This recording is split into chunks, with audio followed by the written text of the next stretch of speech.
नमस्कार, आप देख रहे हैं न्यूज वन हिंदुस्तान। इस वक्त की खबरों में मैं हूं आपके साथ ज्ञान प्रकाश पांडे। कांग्रेसी नेता अधीर रंजन चौधरी कहते हैं स्वाति मालीवाल के साथ अन्याय हुआ, उनके साथ यातना हुई, कार्रवाई होनी चाहिए। 72 घंटे पहले यही बात संजय सिंह ने भी कही थी, लेकिन फिर आपने यू टर्न ले लिया। अब कांग्रेस ने भी उन्हें आईना दिखा दिया है। बल्कि राहुल गांधी की जो दिल्ली में रैली हो रही है उसमें अरविंद केजरीवाल को न्योता भी नहीं दिया गया। कांग्रेस के अन्य नेता असहज हैं, इसलिए अरविंद केजरीवाल को न्योता नहीं मिला है। आम आदमी पार्टी का और जनता से समझ चुकी है, जहां महिलाओं का सम्मान नहीं, अधिकारी का सम्मान नहीं, यह दोगली पार्टी है। फिर दुराचार और फिर दुष्प्रचार, यही बन चुका है आम आदमी पार्टी का हमेशा का विचार और शिष्टाचार। फ्रॉम भ्रष्टाचार टू दुराचार टू दुष्प्रचार, standard operating procedure of Aam Aadmi Party, it has become their vichar and their shishtaachar to indulge in this kind of modus operandi, या यूं कहूं borrowing words from Atishi, standard operating procedure। हमने द्रौपदी के चीरहरण के बारे में तो सभी लोगों को ज्ञान होगा ही, परंतु आधुनिक काल में द्रौपदी के साथ न केवल चीरहरण होता है, बल्कि उनके साथ चरित्र हरण भी किया जाता है। और इस आधुनिक काल के चीरहरण में एक दुशासन भी है, जो दुशासन अभी शायद मुझे बताया जा रहा है समाचार चैनलों के माध्यम से कि वो गिरफ्तार हुआ।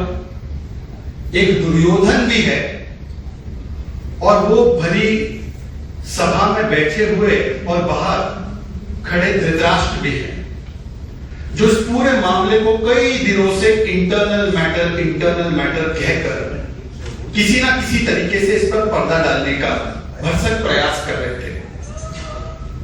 आपने देखा होगा 13 से 18 मई का घटनाक्रम जो हुआ है, 13 मई सुबह 9 बजे जब यह घटना घटती है, स्वाति मालीवाल एक राज्यसभा महिला सांसद के साथ आम आदमी पार्टी के मुखिया और मुख्यमंत्री के निवास पर 13 मई से आज 18 में आ चुका है।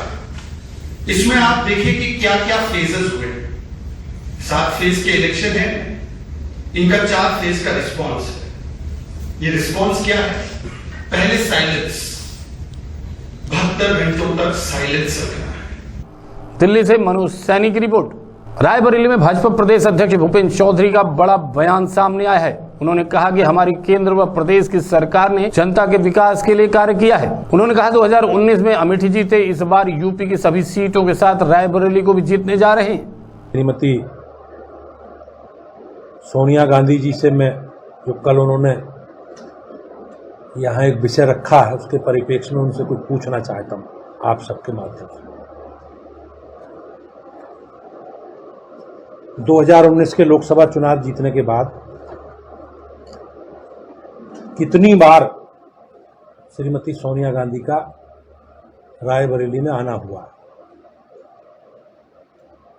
2019 के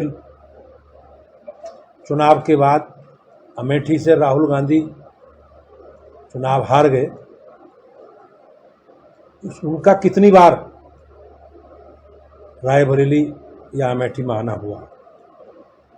आज वो भावनात्मक रिश्ता अमेठी के लोगों के साथ जोड़ने का काम कर रहे हैं। मैं उनसे पूछता हूँ, जब आदमी घर परिवार अपना संबंध होता है, उस संबंध का मतलब होता है दुख सुख में साथ खड़े रहना। फिर अमेठी को जोड़ते हैं, इसी में अपनी शान समझते आए और अभी भी इसी गुरूर में है ये शाही मिजाज के लोग कि ये पता नहीं कि अब रायबरेली अमेठी बदल चुकी है। अब लोगों की अपनी खुद पहचान है और आप अपने आप को उनके मन में सम्मान का भाव, उन्होंने खुद अपनी ऊंचाइयों के लिए मंजिल तय करने का हौसला पाया है। अब वे दूसरों के लिए गूंगी सीढ़ी बनने को तैयार नहीं है। मैं निश्चित रूप से इन घमंडिया गठबंधन के लोगों से पूछना चाहता हूं कि अपनात और अपनत्व लोगों के दुख दर्द में, उनके विपत्ति में। रायबरेली से वैभव सोनकर की रिपोर्ट। लोकसभा चुनाव को लेकर उत्तर पूर्वी दिल्ली के यमुना पुस्ता में भाजपा ने विजय संकल्प यात्रा का आयोजन किया। लोकसभा चुनाव को लेकर सभी पार्टियों ने प्रचार जोर शोर से शुरू कर दिए। इसी को लेकर भाजपा ने दिल्ली में संकल्प यात्रा का आयोजन किया, जिसमें मुख्य अतिथि के तौर पर प्रधानमंत्री नरेंद्र मोदी मौजूद रहे। साथ ही दिल्ली प्रदेश अध्यक्ष वीरेंद्र सचदेवा, चांदनी चौक के प्रत्याशी प्रवीण खंडेलवाल, उत्तरी पूर्वी लोकसभा के प्रत्याशी मनोज तिवारी, पूर्वी दिल्ली के प्रत्याशी हर्ष मल्होत्रा भी मौजूद रहे। वहीं प्रधानमंत्री नरेंद्र मोदी ने लोगों को संबोधित करते हुए भाजपा को जितवाने और देश को मजबूत बनाने की बात कही। फिर एक बार साथियों, मैंने कहा था यही समय है, सही समय है। आज 21वीं सदी के भारत के सामने सबसे अनमोल समय आया है। आपका आशीर्वाद, आपका उमंग, आपका उत्साह, ये सब कुछ मेरे सराहों पर भारत को टॉप तीन इकोनॉमी में लाने के लिए है। 24 का ये चुनाव भारत की अर्थव्यवस्था को उन ताकतों से बचाने के लिए भी है जो अपनी आर्थिक नीतियों से भारत को दिवालिया कर देना चाहती है। 24 का ये चुनाव भारत में। दिल्ली से महेश शर्मा की रिपोर्ट। रायबरेली संसदीय क्षेत्र में 5वें चरण में 20 मई को मतदान होना है। मतदान कराने के लिए शहर के ITI कॉलेज गोरा बाजार परिसर में पोलिंग पार्टियां मतदान केंद्रों और बूथों को लिए रवाना की जा रही हैं। ITI कॉलेज परिसर में चुनाव ड्यूटी में लगे कर्मचारियों ने अपने अपने मतदान केंद्रों पर पहुंचने के लिए अभिलेख प्रक्रिया पूरी की। संसदीय क्षेत्र में कुल 17,83,571 मतदाता है। इसमें से 8,52,552 महिला और 9,30,983 पुरुष मतदाता है। रायबरेली में कल अर्थात 20 को 1236 मतदान केंद्रों पर 1867 बूथ हैं। लोकतंत्र के महापर्व को शांतिपूर्वक ढंग से संपन्न कराने के लिए पोलिंग पार्टियों को प्रशासन की ओर से जरूरी दिशा निर्देश जारी किए जा चुके हैं।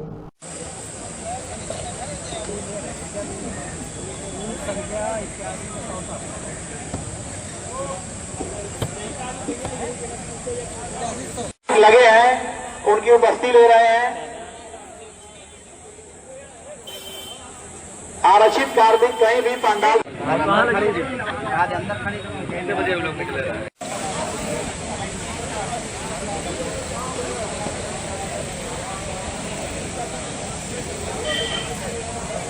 रायबरेली से वैभव सोनकर की रिपोर्ट।